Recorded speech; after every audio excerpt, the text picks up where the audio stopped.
Si comme moi vous faites souvent des photos en intérieur dans un studio, que ce soit les défis à Jeff, des petites expériences, des éclaboussures, ce genre de choses, ou même des photos de portraits en studio au flash, vous avez dû être confronté un peu à la même problématique que j'avais avant, c'est-à-dire comment faire la mise au point par faible luminosité alors que votre flash ne s'est pas encore déclenché, sachant que c'est votre flash qui fait l'apport de lumière nécessaire à avoir la bonne exposition. Et ben voilà, donc jusqu'à maintenant, quand j'avais mon 70D, je galérais, j'étais obligé d'avoir un éclairage ambiant qui était assez puissant et du coup qui nuisait à l'exposition de mes photos résultantes parce que je voulais vraiment que ce soit mon flash qui donne l'exposition. Et depuis que je suis passé à l'OS R, au miracle, j'ai un mode qui est vraiment spécialement étudié et qui me fournit tout ce que je veux et ce qui permet aussi de faire la mise au point quasiment dans le noir. Donc c'est un peu ce que je voulais vous présenter aujourd'hui dans un petit épisode assez rapide pour ceux que ça intéresse. C'est parti!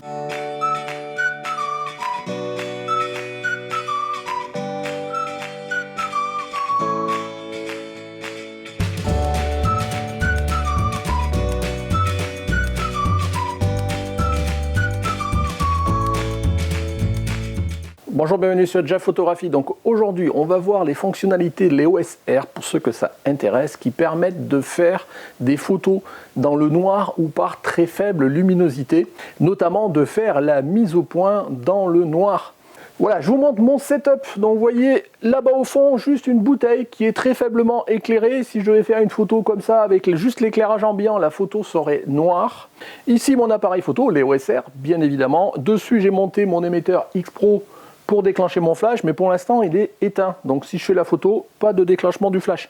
Ici j'ai mon attirail pour éventuellement vous remontrer ce que verra mon viseur. Voilà, ça permet vraiment d'étayer, de vous partager avec moi ce que je vois. Voilà, donc vous voyez à l'écran, donc hop, mon viseur. Donc j'ai pris des exifs standards, des exifs généralement de photo au flash.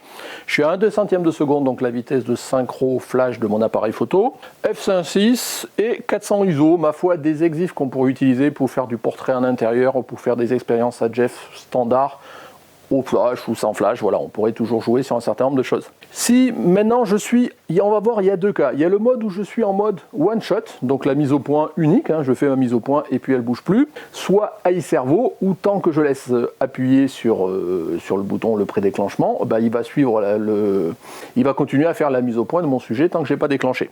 Donc voilà, donc en mode one shot, vous voyez, si j'appuie, donc vous voyez à mon écran, sans rien faire comme ça, vous voyez que ma photo, on voit pas, elle est noire. Si j'appuie en mi-déclenchement sur mon appareil photo en mode one shot, vous voyez, il éclaire la scène très rapidement, il fait la mise au point et je suis prêt à déclencher.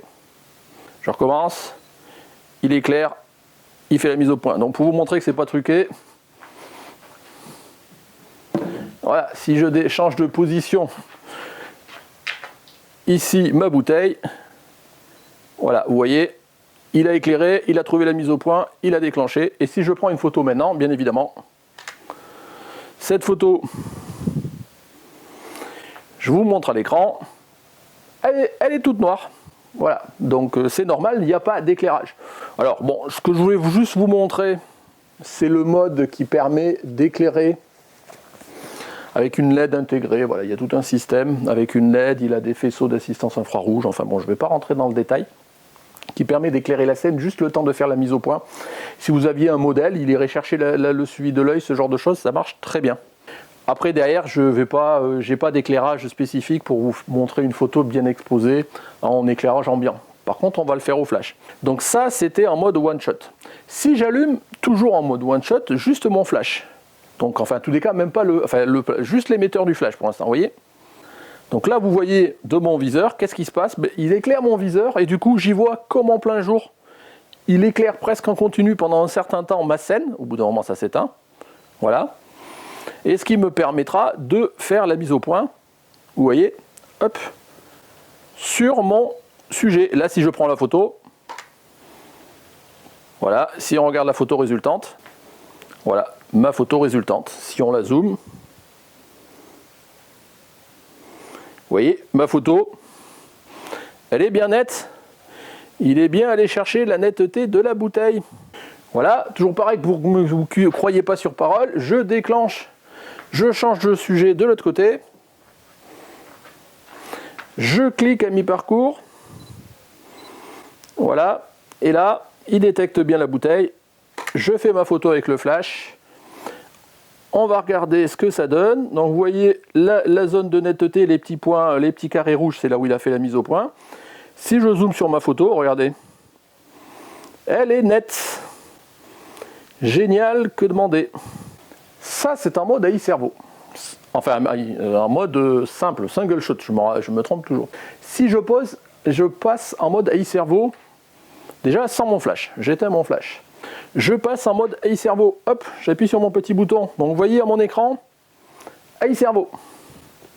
Si j'essaye de faire maintenant la mise au point, donc vous voyez, il éclaire rien là, donc il retrouve un petit léger contraste, ce genre de choses. Donc là, ça va peut-être marcher.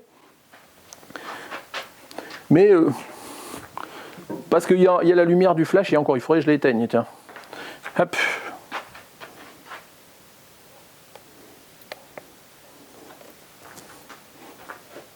Voilà, j'ai plus de lumière de mon flash. Et donc là, vous voyez, il a vraiment la photo, il est dans le noir, il trouve aucun sujet à photographier. Donc je ne peux pas faire ma photo sans flash, là, pour le coup, en mode AI Servo. Si j'allume par contre mon émetteur de flash, voilà, et là, regardez. Donc là, il détecte qu'il y a un flash, et là, tout de suite, il m'éclaire ma scène. Et là, du coup, je vais pouvoir aller chercher, par exemple, avec mon collimateur, que mon sujet il est là. Voilà. Et je prends la photo, et vous voyez, aucun problème pour faire la mise au point. Pourtant, je suis dans les mêmes conditions où tout à l'heure, il n'arrivait pas à faire. Voici ma photo. Si je zoome, et vous voyez, c'est net. Toujours pareil, si vous ne croyez pas sur parole, on va déplacer la bouteille. On va la déplacer là, on va même la reculer un petit peu. Je vise. Voilà, je remène mon collimateur sur ma bouteille. Voilà. Et je fais ma photo. Ici, on zoome sur ma bouteille. C'est net. Donc vous voyez l'avantage un petit peu, que vous soyez en lumière continue, en mode single shot seulement, simple shot, one shot, voilà, one shot, à chaque fois je ne sais jamais, one shot seulement. Que vous ayez le flash ou pas, vous avez toujours l'assistance. Quand vous avez sans flash, l'assistance elle est que quelques secondes, le temps que vous fassiez la mise au point. Quand vous avez le flash, vous avez un peu plus de temps, il éclaire quelque part la scène un peu plus longuement. Quand vous êtes en mode one shot, et que vous n'avez pas de flash, il ne se passe rien, là ça ne marche pas. Si vous êtes en mode one shot et que vous avez le flash, là pareil, il éclaire la scène et vous pouvez faire votre mise au point. Donc vous voyez un petit peu le champ des possibles en termes de photos, en très peu de luminosité, très peu d'exposition. Une photo au flash mais vous n'avez pas encore déclenché, donc comment faire la mise au point? Donc ça répond à toutes ces problématiques là. Donc moi je trouve ça génial sur les OSR et je fais appel souvent à ces fonctionnalités là. Tout le temps en fait, je veux dire, voilà, souvent, parce que j'y pense même plus en fait, c'est natif, donc je l'utilise quoi. Et je pense que souvent dans les expériences à Jeff, c'est comme ça que je fais la mise au point, sauf quand je fais de la mise au point manuelle. Quand je fais des shootings de photos portraits, surtout avec le flash, bah, c'est comme ça que j'utilise, parce que souvent mon modèle il n'est pas forcément très éclairé, puisque je veux que ce soit vraiment mon flash qui s'éclaire. Donc ce qui fait que c'est génial. Alors je ne sais pas si cette fonctionnalité là existe dans tous les mirrorless. Est-ce que ça existait sur les hybrides? Je ne sais pas. Mon 70D, je ne pouvais pas faire ça et je galérais à faire des photos de ce type-là, en tous les cas avec très faible luminosité. Vous me direz si vous, avec un Sony, avec un Nikon ZX, là, vous arrivez à faire la même chose. Est-ce que c'est une particularité de l'OSR? En tous les cas, moi, c'est une fonctionnalité qui est dans l'OSR et que je retrouve qui est super sympa et qui me sert vraiment au quotidien. Donc c'est pour ça que je voulais vraiment partager ça avec vous. C'est sûr que si vous n'avez pas de OSR, ça ne va pas vous servir, mais ça vous donnera peut-être des idées, peut-être à choisir un autre appareil photo quand vous voudrez en changer, c'est peut-être pas urgent, voilà, il faut raison garder. Et si vous avez un hybride, essayez de tester, voir si vous avez le même type de fonctionnalité, le même type de comportement qui peut être très utile, en tous les cas dans le type de photo que moi je fais. Voilà, je ne vais pas rester plus longtemps, je voulais juste partager cela avec vous, donc j'espère que cela vous a plu. Si cela vous a plu, n'hésitez pas à mettre un petit pouce bleu, n'hésitez pas à partager avec moi vos expériences, votre cas, vous pouvez pas, vous aviez déjà testé si vous avez une EOSR, vous pouvez faire la même chose avec un autre appareil ou pas, autant le partager avec nous, c'est fait pour ça. Dans tous les cas, merci de m'avoir suivi. Si vous n'êtes pas abonné, comme d'habitude, c'est ici que ça se passe. Pour soutenir la chaîne, le Tipeee. Voilà, merci. Au revoir.